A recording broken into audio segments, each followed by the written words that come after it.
বিশ্বের অসংখ্য ধর্মের মধ্যে ইসলাম সর্বাপেক্ষা শান্তি সংস্থাপক ধর্ম। সর্বাত্মকভাবে স্রষ্টার বিশ্বে অনন্ত বৈচিত্র্যের মধ্যে আল্লাহ রাব্বুল আলামিনের সেই তৌহিদের সুর মূর্ছনা শেষ হয় নাই।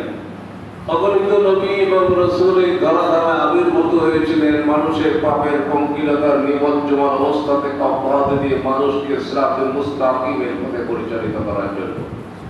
সবশেষে নবী মুহাম্মদুর রাসূলুল্লাহ সাল্লাল্লাহু আলাইহি ওয়াসাল্লাম মানুষের কাছে আবির্ভূত হয়েছিলেন মানুষের ওই পাপের পঙ্কিলতা নিমজ্জমান অবস্থা থেকে অব্যাহতি দিয়ে সিরাতুল মুস্তাকিমের পথে পরিচালিত করার জন্য।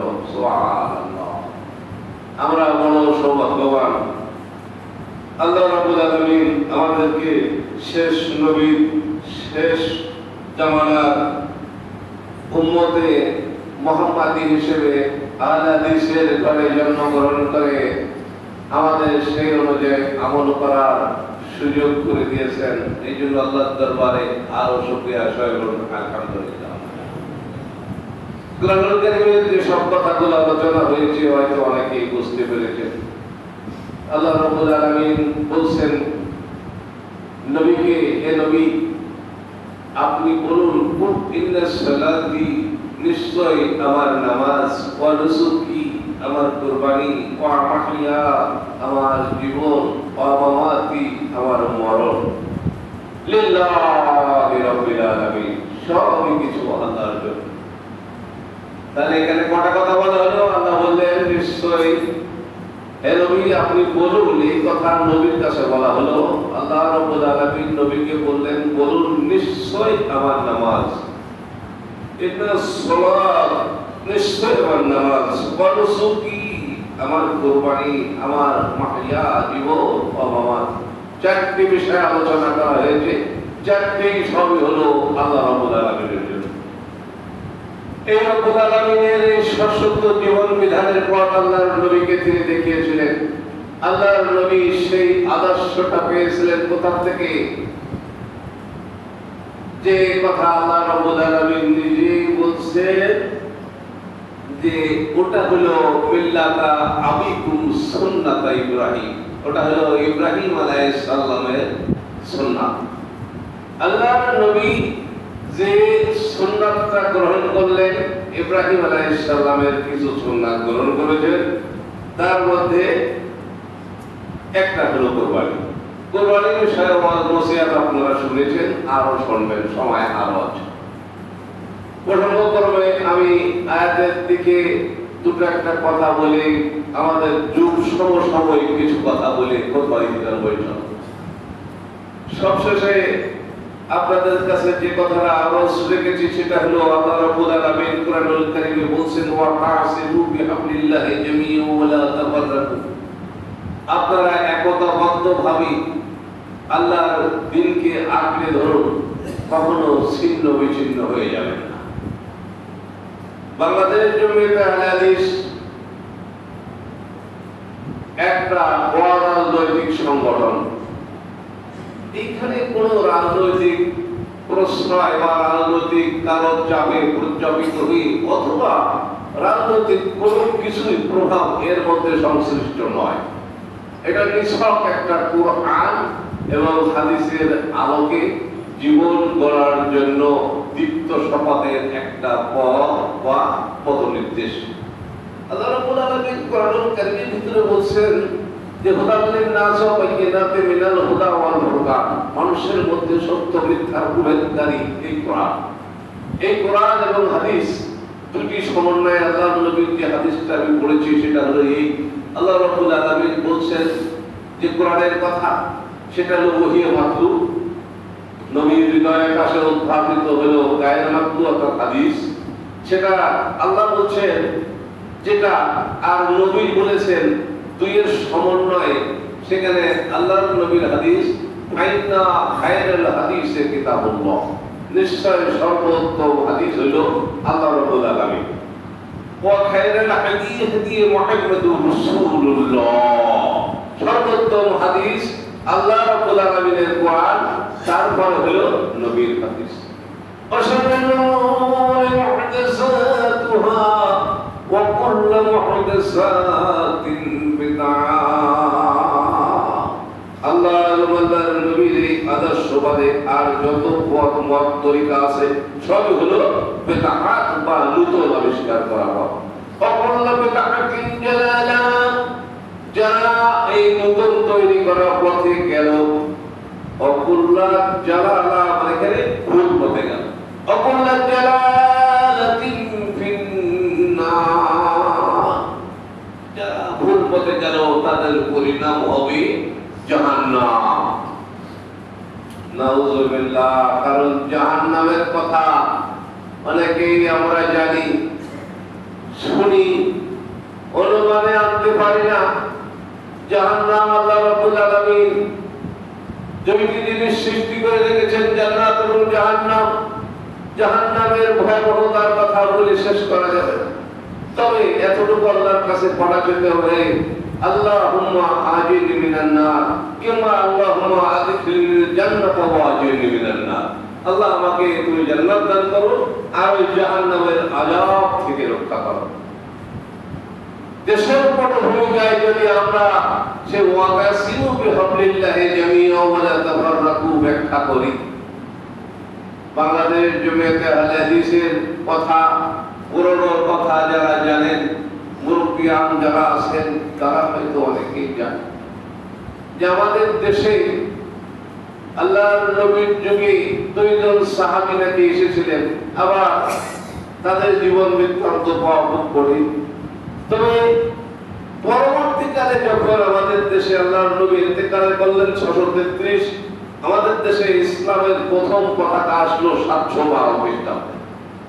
712 খ্রিস্টাব্দে যখন সিন্ধুর সেই কেবল বন্দর দখল করলো মোহাম্মদ বিন কাসিম, সেই সময় ওই এলাকায় ইসলাম সিন্ধু, কেবল, পাঞ্জাব, পাকিস্তান, মোটামুটি ওই পশ্চিম পাকিস্তান, ওই এলাকায় ইসলাম প্রচার হলো। পরবর্তীকালে বখতিয়ার খলজি বঙ্গ বিজয় 1201 অথবা 1203 বা অনেকে 4ও লিখেছে। বখতিয়ার খলজি বঙ্গ জয়ের পর বাংলাদেশে ইসলামের প্রাদুর্ভাব, মোটামুটি রাষ্ট্রীয়ভাবে ইসলাম সেখানে স্থাপিত হলো, সংস্থাপিত হলো। রাজা লক্ষণ সেনকে তিনি বিনা যুদ্ধে তাড়িয়ে দিয়ে সিংহাসন লাভ করলেন। এরপরে 1642 সালে আমাদের দেশে বুখারী, মুসলিম, আবু দাউদ, তিরমিজি, নাসাই, ইবনে মাজাহ এই মোট 86টার কিতাবগুলো আমাদের দেশে আসলো। পরবর্তীকালে এগুলো অনুবাদ হয়েছে আমাদের দেশে 1966 সালে। মাওলানা শামসুল হক সাহেব প্রথম বুখারী অনুবাদ করেছেন, 1975-এ মাওলানা জুলাক সাহেব করেছেন, আধুনিক প্রকাশনী 1985, ইসলামিক ফাউন্ডেশন 95, তারপরে আমাদের আহলাদিসের তত্ত্বাবধানে অনেক অনুবাদ হয়েছে। এখন আমাদের যে আহলাদিসের এই সংগঠন, এটা আল্লাহর নবীর যুগেই ছিল, সাহাবাদের যুগেই ছিল, তাবেঈনদের যুগে ছিল, তাবেঈনদের যুগে ছিল। এরপরে আমাদের দেশে মূলত আমরা হিন্দুস্তান নামে পরিচিত, অর্থাৎ হিন্দু। অধিকাংশ লোকই হিন্দু থেকে মুসলমান হয়েছে। মুসলমান হয়েছে অনেকেই হিন্দু থেকে, এটা প্রমাণ আপনারা যাদের বাড়ির দলিল আছে দেখলে বুঝতে পারবেন। এরপরে আমাদের দেশে আহলাদিসের যেরকম ওই ছোট ছোট শ্যাওলা দেখেছেন পানিতে ভেসে বেড়ায়, পুকুরি কটা থাকে, ওই নদীতে কটা থাকে, এখানে ওখানে ভেসে বেড়ায় শ্যাওলাগুলো। এই শ্যাওলাগুলোকে একত্রিত গেঁথে গ্রথিত আকারে মালা আকারে তৈরি করলেন আমাদের দেশের বিশাল পতিত যশা পণ্ডিত ব্যক্তি, খ্যাতি সম্পন্ন নামি দামি মাওলানা মরহুম আব্দুল্লাহ আল কাফি আল কুরাইশি সাহেব। কুরাইশি বলা হয় এই জন্য ওনার জন্ম, ওনাদের পূর্বপুরুষ কুরাইশ বংশের অর্থাৎ আরব বংশ উদ্ভূত ছিল বলে কুরাইশি বলা। মরহুম আব্দুল্লাহ আল কাফি আল কুরাইশি সাহেব 1906 সালে এই আহলাদিসের বীজ রোপণ করা হলেও 1946 সালে এই বীজটা বিশাল নদী বা কাছে রূপান্তরিত হয়। যেমন দেখেন ছোট্ট একটা বট গাছের বীজ এক জায়গায় লাগানো হলো, অনেক দিন পরে ওই বটগাছটা বিশাল একটা বটগাছে রূপান্তরিত হয়। যেমন এই কালীগঞ্জে একটা বটগাছ আছে, 16 বিঘে জমির উপরে একটা বটগাছ। দেখেন ছোট গাছটা বিশাল একটা বহিরূপে বৃক্ষরূপে রূপান্তরিত হলো মরহুম আব্দুল্লাহ আল কাফি আল কুরাইশি সাহেবের তত্ত্বাবধানে। তিনি প্রথম রংপুর হারাকাছাতেই এই সম্মেলন করলেন। এই সম্মেলনে বাংলাদেশের সমস্ত আহলে হাদিসকে ডাকা হলো এবং সেখানে ডেকে বিভিন্ন সাংগঠনিক প্রক্রিয়াদি নিষ্পন্ন করার জন্য দায়িত্বশীল লোকদের উপরে, কর্মীদের উপরে তিনি দায়িত্ব ন্যস্ত করলেন। আর সেই সাথে সাথেই গোটা বাংলাদেশ কেন ভারত পাকিস্তান মিলিয়ে এইটা একটা জাগরণ, শিহরণ, আন্দোলন জাগরিত হয়ে উঠল। আজকে আমরা অনেকে নাম দিয়েছি আন্দোলন, কিন্তু আন্দোলনটা হতে অনেক সময় লেগেছে। আন্দোলন শব্দের অর্থ হলো এরকম, যেমন দোলনায় একটা ছোট শিশু শুয়ে থাকে, ওই দোলনাটা এই পাশে ধাক্কা দিলে ওই দিকে যায় আর ওই দিক থেকে এদিকে চলে আসে, তাহলে ধাক্কা দেওয়া তো একজন লোক দরকার। ধাক্কা দিয়েছিলেন কে প্রথমে? এই উপমহাদেশে প্রথম ধাক্কা দিয়েছিলেন মরহুম আব্দুল্লাহ আল কাফি আল কুরাইশি সাহেব। তার আলোকে তিনি প্রথম এই গালামালা তিনি কেটেছিলেন। 1946 সালে নাম দিয়েছিলেন নিখিল বঙ্গ আসাম জমিয়তে আহলে হাদিস। নিখিল শব্দের অর্থ অনেক রকম হয়। নিখিল মানে পৃথিবী। আমার এক ছাত্রকে আমি পৃথিবীর 40টা বাংলা লিখে দিয়েছি। নিখিল মানে পৃথিবী, পশু মানে পৃথিবী, পশু মানে পৃথিবী, অবনী মানে পৃথিবী, ভূগোল মানে পৃথিবী, অনেক কিছু হয়। কিন্তু এখানে নিখিল বঙ্গ আসাম, এখানে নিখিল শব্দটা অর্থ হবে সমস্ত বাংলা ও আসাম। সমস্ত বাংলা বলতে পূর্ব বাংলা, পশ্চিম বাংলা, অর্থাৎ বাংলাদেশ, ভারত, পাকিস্তান মিলিয়ে হলো নিখিল বঙ্গ। পশ্চিম পাকিস্তান, পূর্ব পাকিস্তান তখন আলাদা ছিল। পূর্ব পাকিস্তান, পশ্চিম পাকিস্তান, পূর্ব পাকিস্তান এবং ভারতবর্ষ তখন একসঙ্গে ছিল। আমরা পরবর্তী 1947 সালে আলাদা হয়ে গেলাম। আমাদের দেশের নাম হলো পূর্ব পাকিস্তান, ও পাশের নাম হলো পশ্চিম পাকিস্তান, এ পাশের নাম হলো ভারতবর্ষ। এখন এই নিখিল বঙ্গ আসাম জমিয়তে আহলে হাদিস 1946 সালে মরহুম আব্দুল্লাহ আল কাফি আল কুরাইশি সাহেব প্রথম এই সংগঠনের ব্যক্তি স্থাপন করলেন। শহীদ জীবনের প্রায় তিনি দীর্ঘদিন এই সভাপতির দায়িত্ব পালন করলেন। এরপরে যখন 64 সালে তিনি ইন্তেকাল করলেন, এই সুদীর্ঘ সময়ের মধ্যে তার প্রায় 17-18 বছর সময়ের মধ্যে তিনি অনেক সংগঠনের কাজ করে গিয়েছেন। তার সব থেকে বড় কীর্তি বা নিদর্শন, আমি গতবারের আগের বার ঢাকা কেন্দ্রীয় কনফারেন্সে গিয়েছিলাম।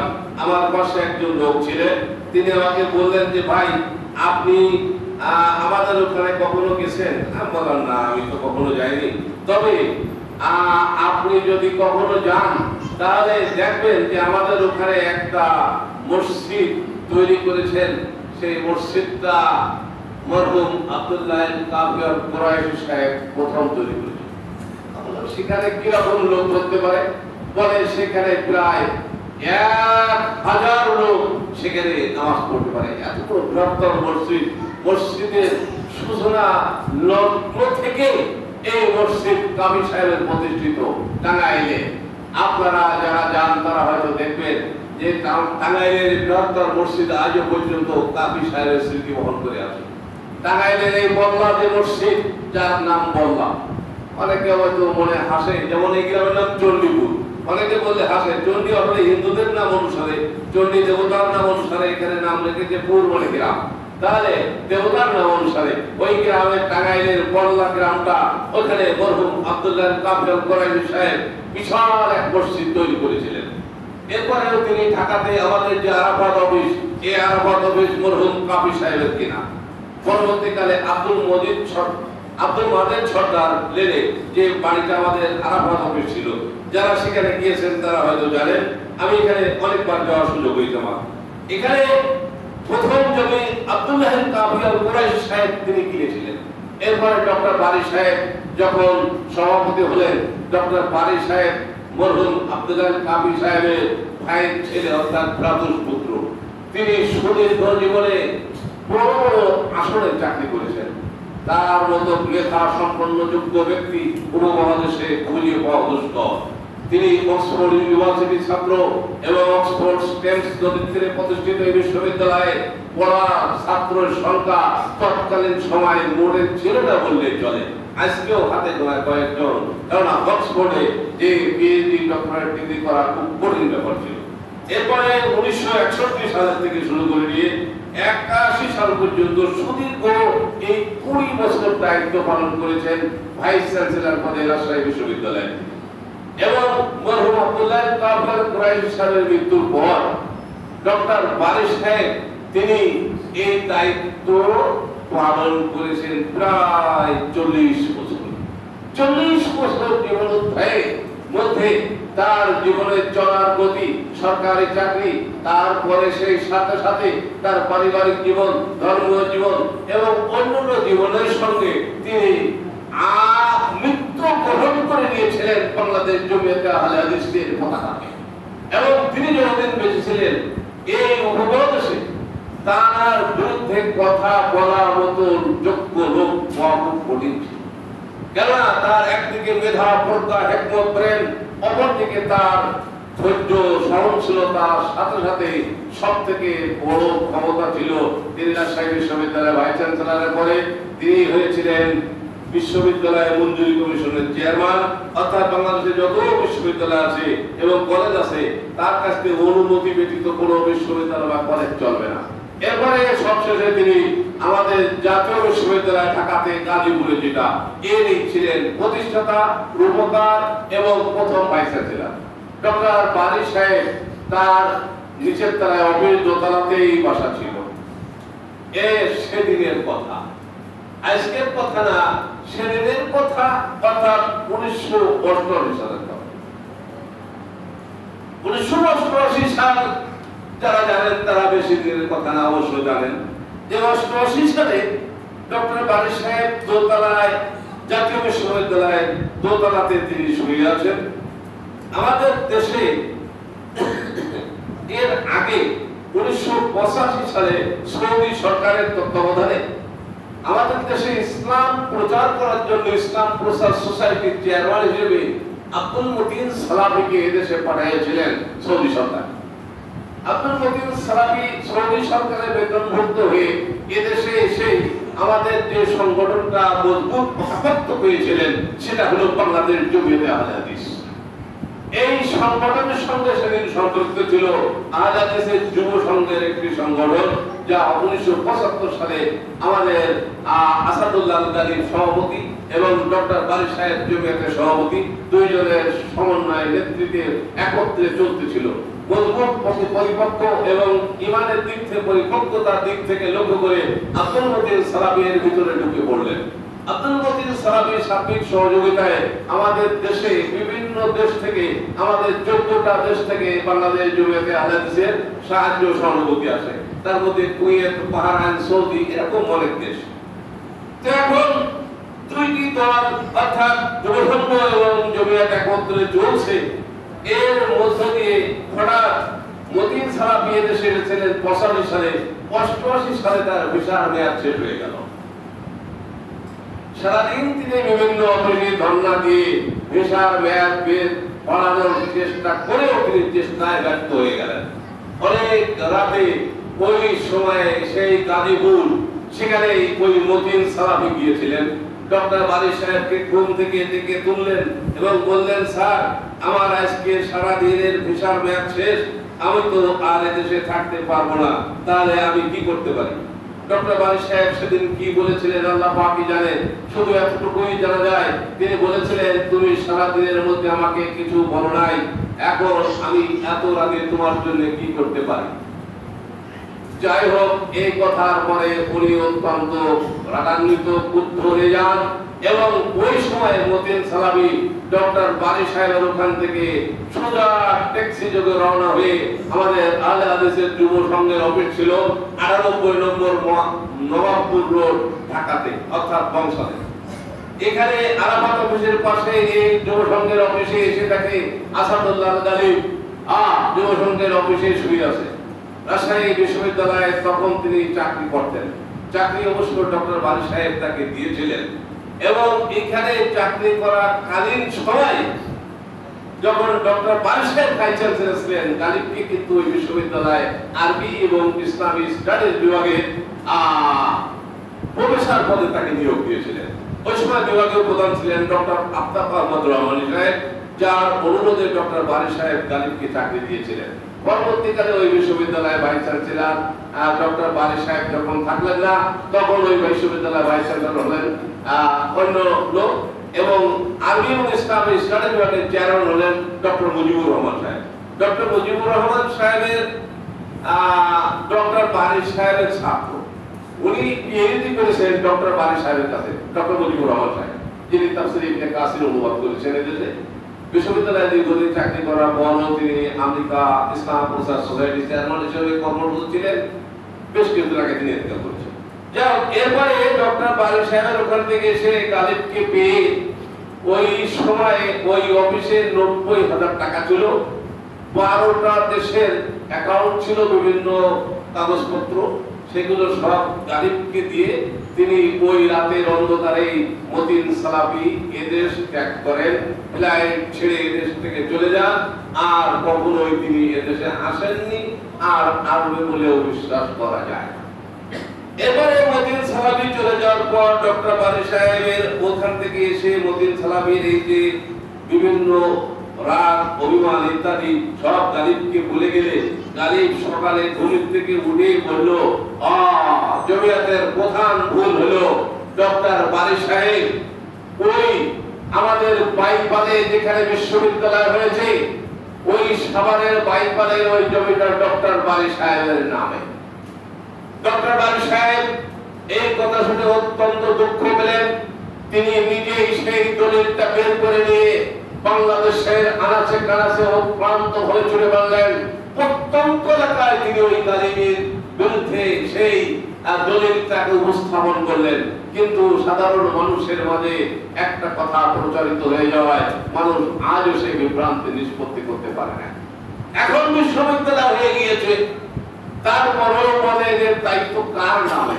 যারা গিয়েছেন সচক্ষে দেখেছেন বিশ্ববিদ্যালয় নয় শুধু, সেখানে আরো মাদ্রাসা আছে, আরো অন্যান্য ইত্যাদি আছে। সেখানে আমাদের ঢাকাতে যে জমিটা, এটা বাংলাদেশ জমিতে আহলে হাদিসের একটা মাইল ফলক। গোটা বিশ্বে আজকে ইন্টারন্যাশনাল ইসলামিক ইউনিভার্সিটি যেটা প্রতিষ্ঠিত হয়েছে, এটা গোটা বিশ্বের কাছে একটা পরিচয় পরিচিতি আমাদের আহলে হাদিসের, এবং এই গোটা বিশ্বের মাঝে আমরা এটা পরিচয় পরিচিতি করার জন্য এই বিশ্ববিদ্যালয় প্রতিষ্ঠিত। এই বিশ্ববিদ্যালয় আজকে প্রতিষ্ঠিত হয়ে গেলেও অনেকে কিন্তু বিরূপ সমালোচনা আজও করে যাচ্ছেন। কিন্তু এতটুকু শুধু কথা হলো এই যে ডক্টর বারী সাহেব তার নিজের জন্য কিছুই করেন নাই। জমিটা যে দলিল তাও আমাকে দেখাইছেন, আমি নিজে হাতে সার দলিলটা দেখার সুযোগ আল্লাহ আমাকে দিয়েছেন। এরপরেও ডক্টর বারী সাহেবের নামে জমিয়তের নামে অনেক কথা অনেক কিছু বললেও ডক্টর বারী সাহেব কিন্তু তার কখনো বিরুদ্ধচারণ করেন নাই। শুধু এতটুকু বলেছিলেন, যা আমার আজও মনে আছে, যে আপনারা যারা বেঁচে থাকবেন তারাই দেখবেন, এর বিচার আল্লাহ করবেন। জমিয়তের ভিতরে এরকম ফাটল বিশৃঙ্খলা বিচ্ছেদ এরকম হওয়ার মূল যে কি কারণ, সেটা হলো মতিন সালাফির প্রেক্ষাপট, আর তারপরে গালিবের যে অবস্থা ইত্যাদি। যাই হোক, আল্লাহ পাকের সেই ইচ্ছায় পরবর্তীকালে অবশ্য গালিব তার বেশ কিছুদিন ইন্টারগেশন সেলে অবস্থান করতে হয়েছে, 3 বছর 4 মাস 6 দিন আরো কয়েক মিনিট কয়েক সেকেন্ড। যাই হোক, এখানে ডক্টর বারী সাহেবের কোনো দোষ দেওয়া যাবে না, কেননা জমিয়তে আহলে হাদিসের এই যে প্রতিষ্ঠা লগ্ন থেকে তিনি তারপরে এই যে ধারাবাহিকতায় সুদীর্ঘ 40 বছর দায়িত্ব পালন করে গিয়েছেন, তার মধ্যে কোনো ত্রুটি বিচ্যুতি লক্ষ্য করা আজও যায় না। এবারে বাংলাদেশ জমিয়তে আহলে হাদিসের এই যে কর্মকাণ্ড তৎপরতা পরপর দেখেন, আপনারা যারা পত্রিকা পড়েন বা দেখেন তারা দেখবেন প্রত্যেক পত্রিকার পিছনে লেখা রয়েছে যে সভাপতি পক্ষে, পত্রিকার পক্ষে নিচনে লেখা রয়েছে সভাপতি এম এ বারী কর্তৃক প্রকাশিত, ডক্টর আব্দুল্লাহ ফারুক কর্তৃক প্রকাশিত। যে যখন সভাপতি হবে তখন তিনি হবেন প্রেসিডেন্ট, এই সভাপতি, জমিয়তের সভাপতি। এবং এই বিশ্ববিদ্যালয় কেন, বাংলাদেশে যেখানে যত আমাদের উত্তর যাত্রাবাড়ি, দক্ষিণ যাত্রাবাড়ি, তারপরে আমাদের ঢাকা মোহাম্মদিয়া মাদ্রাসা, মোহাম্মদিয়া আরাবিয়া মাদ্রাসা, বা আমাদের ঢাকা বংশাল মসজিদ সমাবেশ, যে 14টা মসজিদ ছিল এখন মসজিদ বেড়ে গেছে, তারপরে ওই যে আরাফাত হবে, সব কিন্তু ওই সভাপতির পরিচালনায় পরিচালিত হয়। এটা জেনে রাখেন। আমাদের যে কোনো জিনিস আমাদের দেশে যাই করুক না কেন, একটা পত্রিকা যদি ছাপানো হয়, পত্রিকার পিছনে কিন্তু ওই সভাপতির নাম উল্লেখ করতে হয়, যে যখন সভাপতি থাকবে। তাহলে ওই সভাপতির কিন্তু পত্রিকা নয়, ওই সভাপতির কিন্তু জমি নয়, ওই সভাপতির কিন্তু বিশ্ববিদ্যালয় নয়, ওনার তত্ত্বাবধানে পরিচালিত। এটুকু মনে রাখবে। তাই বলে আমার নাম আছে বলে আমি সব সত্ত্বাধিকারী তা, এটা হলো যে সংগঠন, এই সংগঠনের সত্ত্বাধিকারী যিনি, তিনি সভাপতি। পদাধিকার বলে তিনি ওই পত্রিকার পরিচালনা এবং প্রকাশনার পক্ষে তার নাম থাকতে হবে। অনেক কথা, এসব কথা এখন বলেও শেষ করা যায় না। আমাদের যে বর্তমান পরিস্থিতি, সব থেকে বড় দুঃখজনক হলে এই যে কিছু কিছু লোকের বিরুদ্ধচারণ কথাবার্তা। আমি সবসময় বলি, বাবা যা জানেন না তা না বলাই ভালো। কেননা আমরা অনেকেই অনেক কথা জানি না, না জেনেই একটা পট করে মন্তব্য করে বসি। আর এই মন্তব্যটাই কিন্তু খারাপ। একটা জিনিস শুনেন, সেটা হলো আল্লাহর নবীর একটা হাদিস, আল্লাহর নবী বলছেন, আপনারা অনুমান করে কোনো কথা বলবেন না, কেননা অনুমান সব সময় মিথ্যা হয়। মিথ্যা কথা অনুমান, আমি যা বলবো অনুমান করে বললে ওটা মিথ্যা হওয়ার সম্ভাবনায় অধিক। এই জন্য নবী নিষেধ করেছেন মিথ্যা ওই অনুমান করে কোনো কথা বলবেন না। মূলত আমাদের সবকিছু যদি আমরা জাস্টিফাই করে জানতে চাই, আমাদের আল হাদিসের যে বড় মুখপত্র আরাফাত পত্রিকা, তর্জমানুল হাদিস, এবং আমাদের এখন বিশ্ববিদ্যালয় সহ অন্যান্য যে সমস্ত বড় বড় মনীষী যারা আমাদের শ্রম নিবেদিত প্রাণ হয়ে আজকে জমিয়তের সংগঠনকে পরিচালিত করতেছেন, তাদের কাছ থেকে জেনে নিয়ে আর বুঝে নিয়ে তারপরে কথাটা মন্তব্য করা সব থেকে উত্তম হবে। আর বর্তমান যুগ সব থেকে বড় আমাদের দেশে ধরেন ডক্টর আব্দুল্লাহ ফারুকী সভাপতি, আর সেক্রেটারি সাহেব শহীদুল্লাহ খান মাদানী, তো এনারা বড় বড় পলিটিশিয়ানের মানুষ। আজকে জমিয়ত দাঁড় হয়ে গেছে, সংগঠন মজবুত হয়ে গেছে, ভিত্তি সংস্থাপিত হয়ে গেছে, এর ফাউন্ডেশন বড় হয়ে গেছে, এরপরে দোতলা, তিনতলা, চারতলা কাটবে। কিন্তু আজকে যেদিন সংগঠন ছিল না, যেদিনকে আমরা প্রভাসলার মতো এখানে ওখানে রুটি বেড়াতাম, সেদিন আমরা কোথায় ছিলাম? অনেক কিছু ভাবতে হবে। দলের কথা আমি সবসময় বলি, ভাই দলের কথা একটু ভেবে দেখবেন। আজকে দলের কথা ভাবলে খুব খারাপ লাগে। আমরা আমাদের পরিচয় পরিচিতিকে আজকে আমরা উঁচু করতে রাখতে পেরেছি, উঁচু করে আজকে মানুষের সামনে আমাদের জীবনের কথা, কোরআন এবং হাদিসের কথা আজকে আমরা বলার সুযোগ পেয়েছি। এই যারা এই ভূমিকা, এই যে ভূমিকা বা এই যে ভিত্তি যারা রচনা করে গেলেন, তাদের দান কত, তাদের দান অপরিসীম, তাদের তুলনা পৃথিবীতে অতুলনীয়। যুগ যুগ ধরে পৃথিবী থাকবে, হাজার হাজার বছর কোটি কোটি বছর চলে গেলেও বাংলাদেশ জমিয়তে আহলে হাদিস কোরআন এবং হাদিসের প্রসার চালিয়ে যাবে। এই সংগঠনের সঙ্গে কখনো অন্য সংগঠনের কোনো মিল থাকবে না, আর কখনো ওই সমস্ত সংগঠনের সঙ্গে এর তুলনাও হবে না। প্রত্যেকটা সংগঠন তার নিজস্ব গতিতে চলে। বাংলাদেশ জমিয়তে আহলে হাদিস তার নিজস্ব গতিতেই চলে। কোরআন এবং হাদিস এদের মেরুদেশ, এবং এই কোরআন এবং হাদিসের আলোকে এদের জীবন যাত্রার মান উন্নতি করার জন্য এই জমিয়তের ছত্রছায়ায় অঙ্গ সংগঠন হিসেবে জমিয়তে সুবহানে আহলে হাদিস তৈরি করা হয়েছে। যুগ যুগ ধরে বিদ্যমান যারা তারা একদিন চলে যাবে।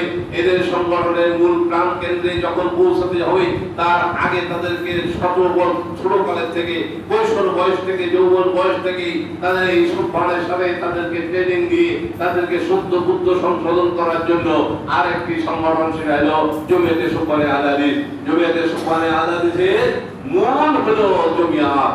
জমিয়ত যা বলবে, যা করবে, এই সংগঠনের সঙ্গে সম্পৃক্ততার সঙ্গে জড়িয়ে আছে জমিয়তে সুবহানে আহলে হাদিস। আমি তাই পরিশেষে আপনাদের কাছে বলে যাই, আপনারা সকলে জমিয়তের উপর সম্পৃক্ত থাকবেন আর আপনার ছেলে ছোট ছোট বাচ্চাদেরকে ওই জমিয়তের সুপানে আদালতের সঙ্গে সম্পৃক্ত করার চেষ্টা করবেন। আল্লাহ রাব্বুল আলামিন আমাদের সকলকে সেই তৌফিক দান করুন। সবাই আল্লাহুম্মা আমিন। পণ্ডিত যার কথা গায়ের শিওরে মৌলানা আবু মোহাম্মদ আলিমউদ্দিন সাহেব, আবু মোহাম্মদ আলিমউদ্দিন সাহেবের মতো আলেম এই উপমহাদেশে জন্মগ্রহণ করে নাই, আজও করে নাই, করবে বলে বিশ্বাস হয়। কেন আবু মোহাম্মদ আলিমউদ্দিন সাহেব এমন এক পণ্ডিত ব্যক্তি যিনি সৌদিতে দীর্ঘদিন বুখারী পড়াতেন মদিনা মুনাওয়ারা ইউনিভার্সিটি।